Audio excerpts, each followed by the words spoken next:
all have the potential to get caught up in comparing something about ourselves against something about someone else. Comparison has a way of making us feel a lot of things, including jealousy. You know, there's been multiple times in my life where I was super jealous. I remember my mom met my stepdad, and I just didn't feel like she was spending as much time with me. Maybe you can relate. In fact, I'm sure you can, because jealousy is a part of what comes from getting caught up in comparison. It's what we feel when we want what someone else has. Sometimes we don't experience a lot of jealousy when we compare ourselves to others because we feel pretty good about our lives. Honestly, comparison might even make us feel better than others. Remember, comparison is a cycle. It never stops. So while we may feel great about our lives right now, eventually we'll find ourselves caught up in trying to compare to someone else. This is where jealousy really gets difficult, because it doesn't just impact us. It impacts our relationships with other people. When we're jealous of someone else, we do things like avoid them, we talk behind their backs, or we struggle to be happy for them. Eventually, we stop being able to celebrate the good things in their lives because it only reminds us of what we're missing in our own. For me, that's just not the kind of life that I want. I don't want to be unhappy simply because something in my life doesn't compare to someone else's. I don't want to be the kind of friend or family member or even teammate who can't celebrate someone else. I'm sure that you don't want to be that person either. So how do we keep ourselves from getting caught up in jealousy that comes from comparing ourselves to others? Well, we can learn a lot about how we deal with jealousy and comparison from the Bible.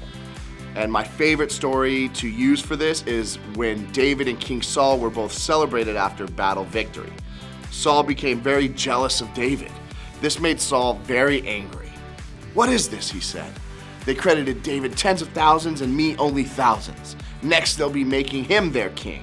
So from that time on, Saul kept a jealous eye out for David. Jealousy changed the way that Saul viewed himself and David, which affected both of their lives in negative ways.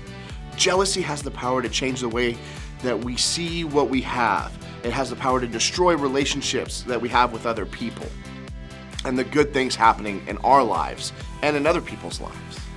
In Proverbs, it says, "A heart at peace gives life to the body, but envy rots the bones."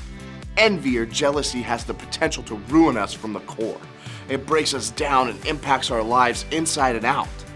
While Saul let jealousy rot everything in his life, David kept his heart at peace. When we focus on what we do have, we find more peace. We'll be able to enjoy and celebrate the good in our lives and in the lives of those around us. Celebrating is better than comparing. How do we avoid getting caught up in comparison and jealousy in our everyday life? How do we choose to celebrate others and ourselves instead? I think we can begin by doing two things. First, start with you. Think about what you do have that's worth celebrating. Whether it's a friendship, something about your family, a good grade, a beautiful day, or just the fact that God loves you. There is something that you have that's worth a celebration, big or small. Start by breaking free from jealousy by celebrating the good things in your own life.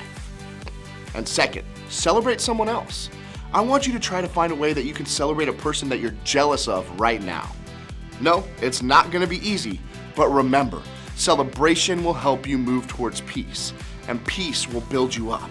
So congratulate them for doing something awesome. Compliment them or talk positively about them when their name comes up. If all you can do is pray for them, that works too. Prayer is a great place to start, celebrating and appreciating someone else.